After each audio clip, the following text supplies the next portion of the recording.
Installing Atom.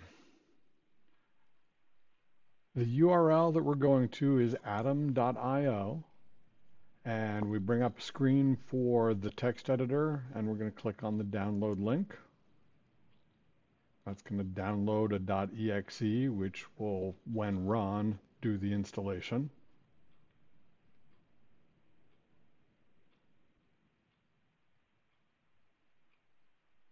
All right, we're downloaded. We'll go ahead and run that.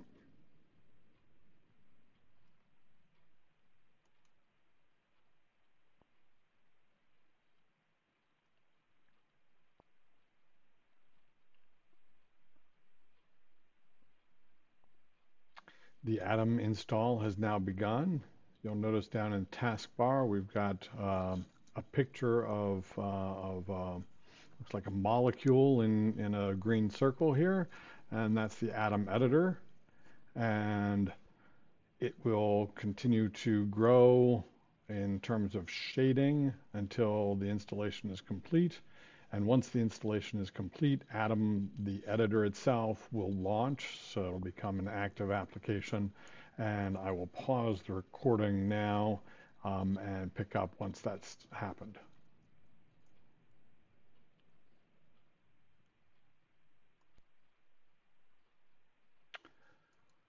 Okay, we're back. The Atom editor we can see is the topmost window here. And we're going to close that window because we don't need it right now.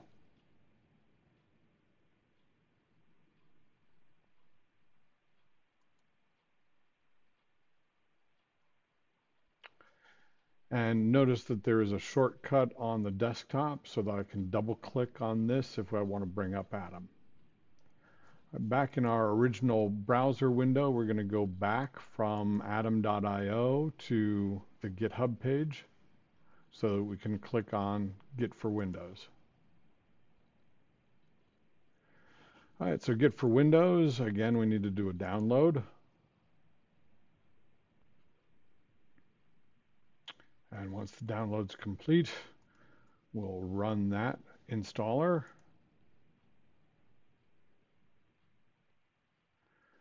All right, do you want to allow this app to make changes to your device? The answer is yes.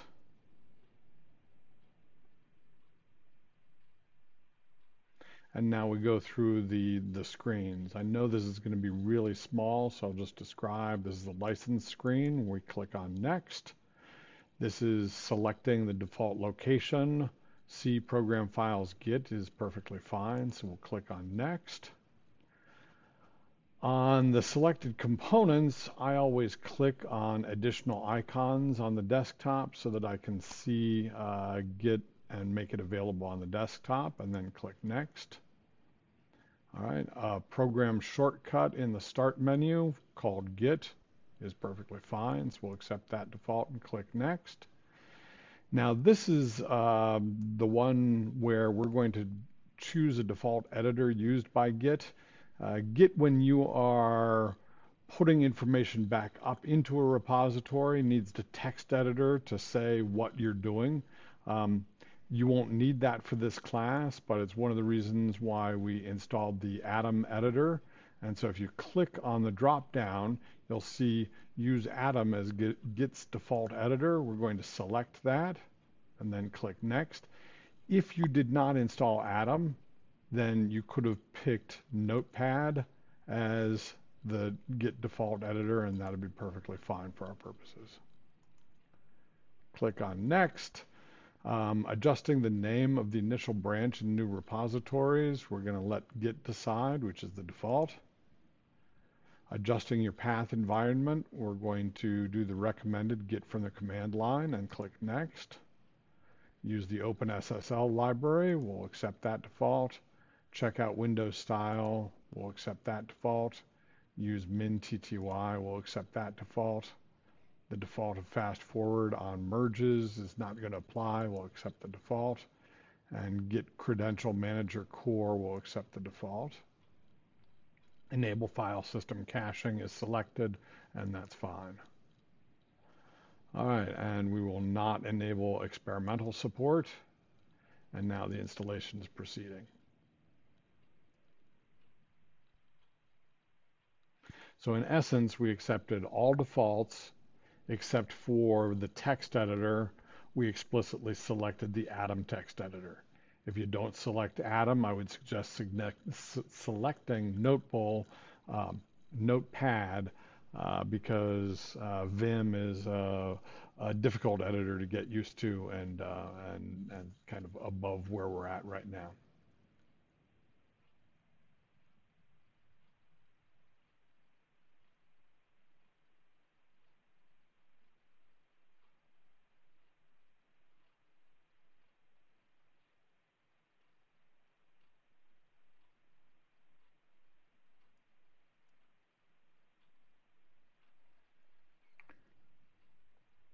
We don't need to view the release notes, so I'll uncheck that box and click on Finish.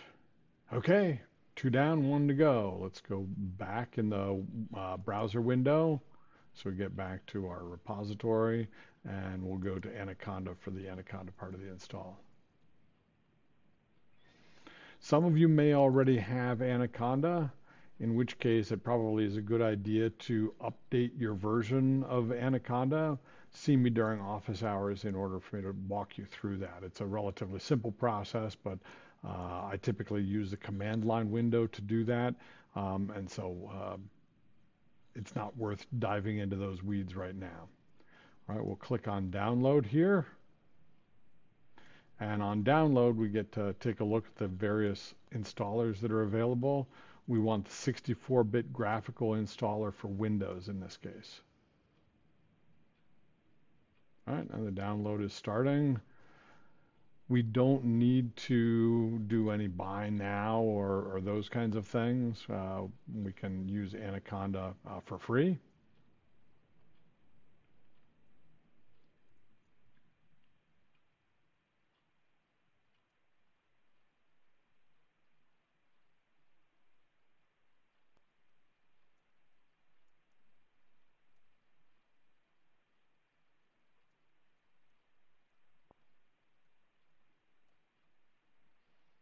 Okay, the download has completed, and so we'll run that exe.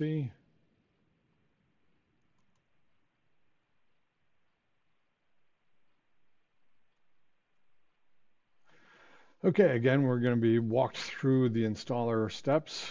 Mostly we do next and accept the defaults, so you agree to license. The installation type should be just for you. It's going to put Anaconda 3, if you take a look at the destination folder, you should see a path to your home location.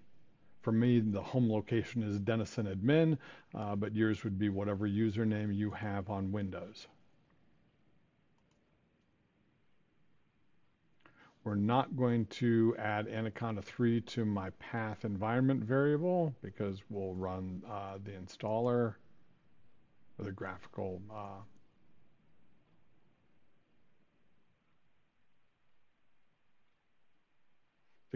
interface to start the Jupyter lab that we'll be using.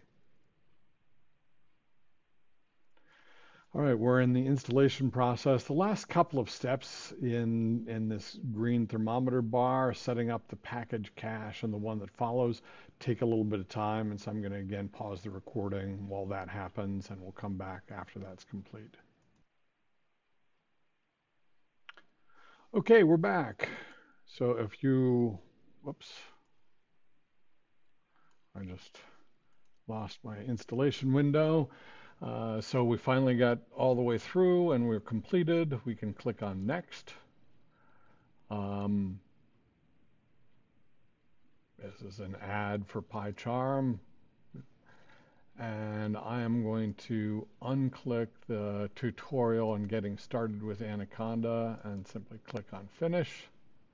If you don't click on those, you'll get some additional windows coming up that allow you to go through. One last thing that we want to do here is to complete the installation, we want access to some of the things that we've just installed, and we want to make it easy to access. So we're going to put them in our taskbar, and pin them to the taskbar, so that gives us one-click access when we want to bring up Anaconda, the Anaconda Navigator, and also when we want to bring up the command line window, which is how we're going to use Git to get from GitHub onto our local machine. All right, so right now we're going to click on the Start menu in the lower left corner, and if we go down just a little bit under the A's, we see Anaconda 3, and that has a drop down.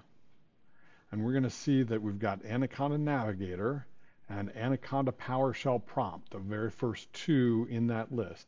Those are the two that we're going to want to get access to all the time. And Jupyter Notebook is the third that we might want to get access to all the time.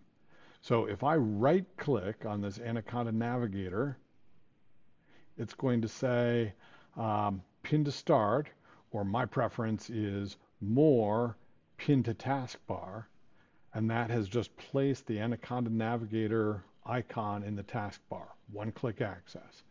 Anaconda Powershell Prompt, again, I'm going to right-click under more, pin to taskbar, and finally Jupyter Notebook, right-click, more, pin to taskbar. Just to see each of these in turn, let's start with the PowerShell. If I click on the PowerShell, then I'm going to get a command line window. So whenever I say, I need you to run a command line window, this is where you'll be. Right? If I do an ls in the PowerShell window, it'll tell me the set of files and folders that are available to me in my home directory, right, where I log in. Okay, perfect. If I click on the Anaconda Navigator item in the taskbar, we're going to see that it will give us the entire menu of things that just got installed as part of Anaconda. All right, it's initializing.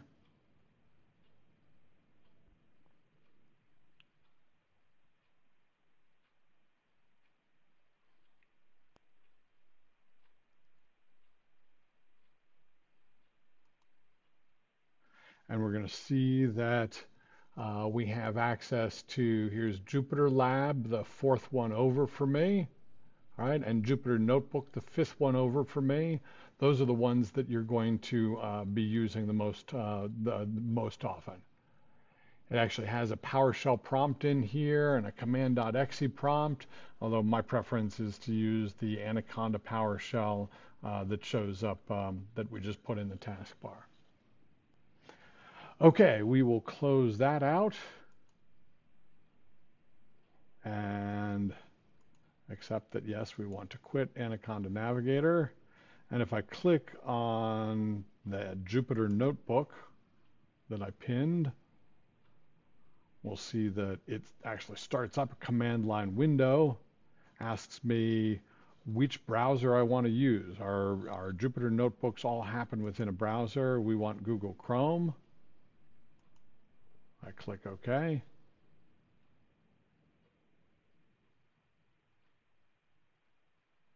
And eventually I get another view of my home directory.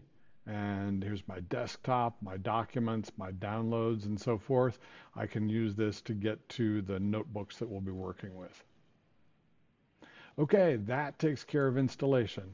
The next of the videos will show us how to set up the GitHub repository for the class. We want a copy that's on our machine because we want to work from it on our local machine, and so that'll go through those steps. Thank you.